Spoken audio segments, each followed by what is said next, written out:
Okay, so yeah, Viola, if you, I'm calling you Viola, but it's actually Rirandzu, sorry. If you can just... Anyone that you're comfortable with, anyone that you're comfortable with. I use all my 3 names. Oh, and they're beautiful. All of them are beautiful. So if you can maybe just give us an introduction. Who are you? Where are you from? What do you do for a living? Yeah. No, as you know now, the 3 names. I'm Rirandzu, Violar, Phazima, Madhlophe. Firstly, I'm a mother. I'm a mother of 3 beautiful girls and 8 grandkids. And currently, I'm a solution architect in a mid scheme. And also on the side, I'm a transformational life coach, where I assist people with challenges, and especially the people that are going through grief and trauma, to be able to help them overcome that. And for me, it comes natural because I share my challenges and I share my traumas and I share my grief. And that makes it easier to hold hands with the people that are going through the similar challenges. Sure. That's amazing. That's wonderful. Okay, now I'm just going to go and a little bit deeper, and I want to ask you about your diagnosis in 2021. So what led to you being diagnosed with breast cancer? Initially, I had a pain on my collarbone, but I couldn't figure out what it was, and I went to a GP. The GP ran all the tests, blood tests, x-rays, and there was nothing. And I recommended me go for my mammogram, because with COVID, we couldn't go to hospitals to do the mammogram. And I didn't do mammogram in 2020. So I said, let me go and do my routine checkup. And when I went there, they did the mammogram, and they said I must do a scan. And to me, that was normal, because every time I go, they will do a scan. The reason being that my right breast was burnt with hot water, 2nd-degree burns. Sure. So I reckon every time I go to a mammogram, they will say no, because they can see there's abnormalities. They want to check what could it be. So, but surprisingly, in 2021, when they checked, the doctor said, no, you know what, let's do a biopsy so that we can test what we are seeing as a small cyst. It's still a very small cyst. And I said, okay, they did the test, and then the results came back and said, it's cancer. And they called me and said, no, unfortunately, it's cancer. The good news, it's still small. So we reckon it's still stage 1. Okay.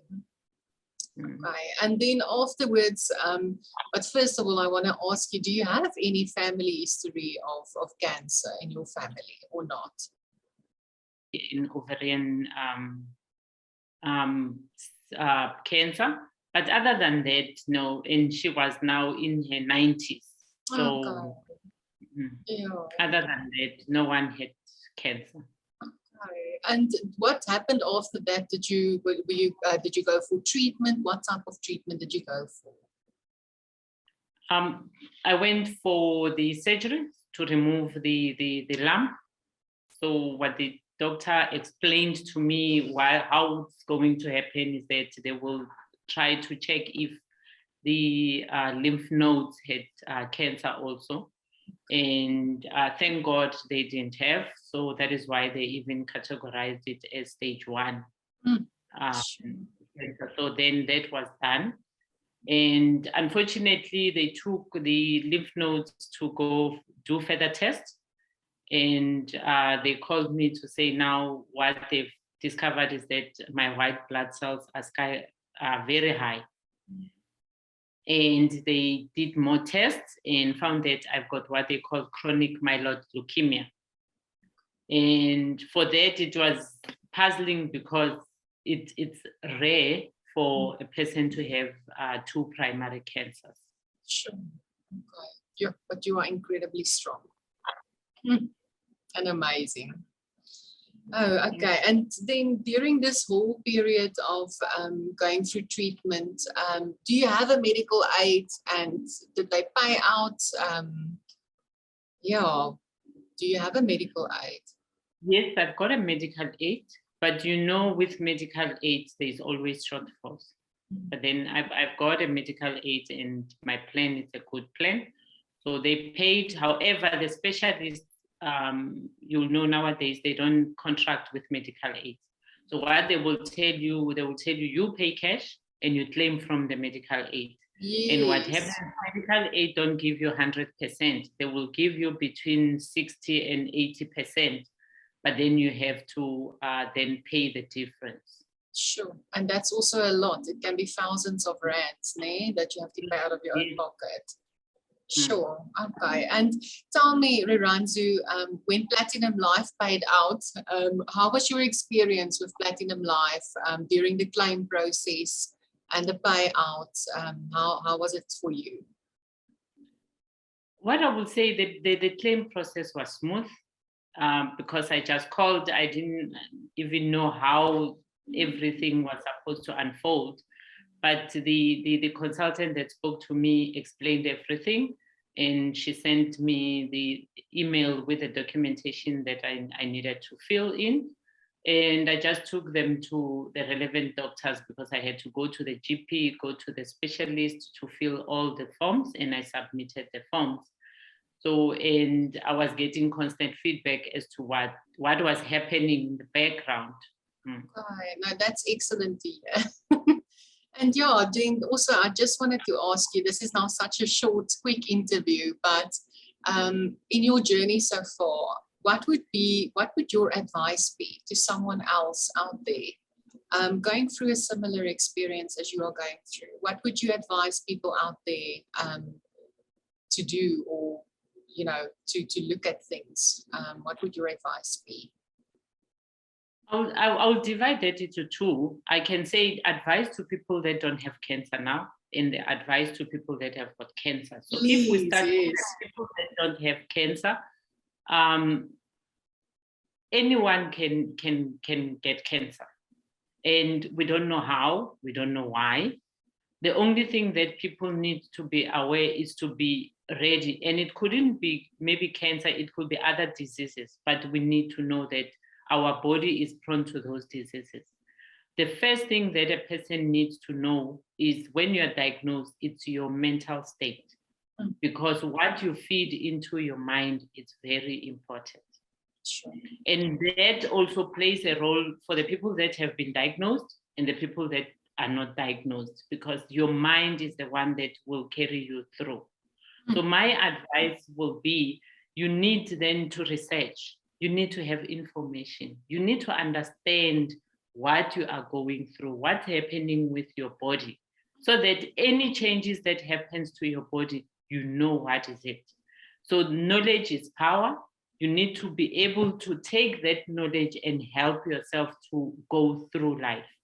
And for those that are diagnosed, it's not a life sentence. And you still have got life to live. And no one knows when they are going to pass on. You can go out and be involved in an accident and die. So when your doctor tells you that you are diagnosed, redo your research, go back to your doctor, have those discussions and say, but I don't understand. Explain it to me in layman's terms. What are you saying? And give me options, because I think in most cases, you find that people that are diagnosed, they are scared to challenge the doctors.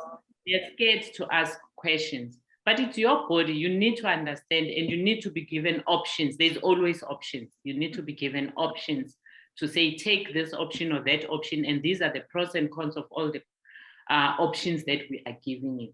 So that will be my advice.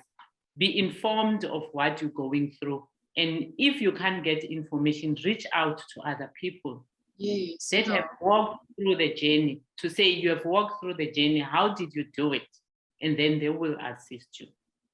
That's amazing. That's incredible advice. That is incredible. And thank you for also giving advice to people who are not, you know, having cancer, but they're, you know, their loved ones maybe going through it, you know, and that's difficult for the people, because sometimes people tend to be quiet and they, you know, don't really reach out. They don't know how to handle it.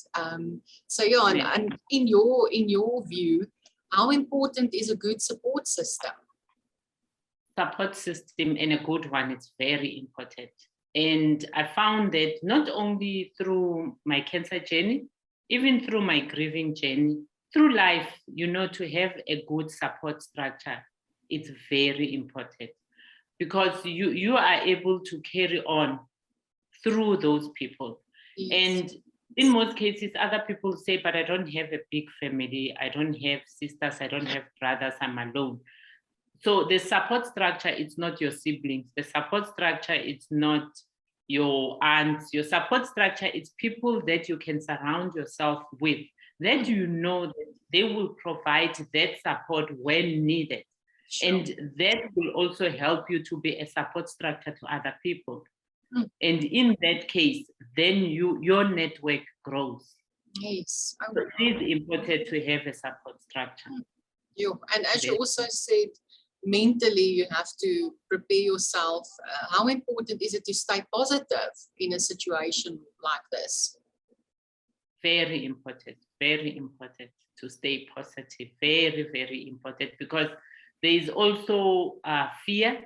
Once you diagnose, especially with cancer, what comes to mind is, I'm going to die.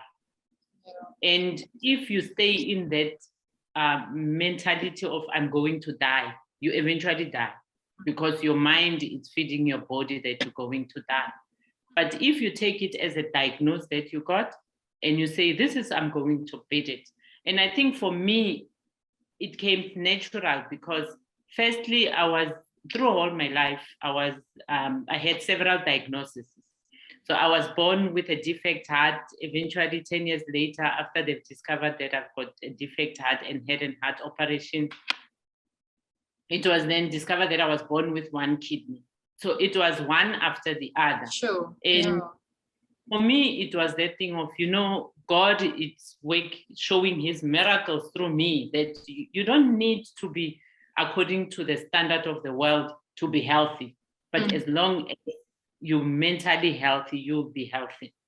Wow, that is beautiful. That's amazing. I think all of us, sure, I've got high blood pressure, and it's almost, when the doctor said you've got high blood pressure and it's because of the genetics, you know, it's family related, it felt like almost something was lying on me, and you feel kind of like a little bit of a failure. I don't know why, but hearing that, it makes sense. It's to have a healthy mindset, and to know you can treat it. You are busy trying to change your life, eating healthy, being healthy, and staying positive. And that's how you can actually, you know, defeat this thing. So yeah, that is beautiful.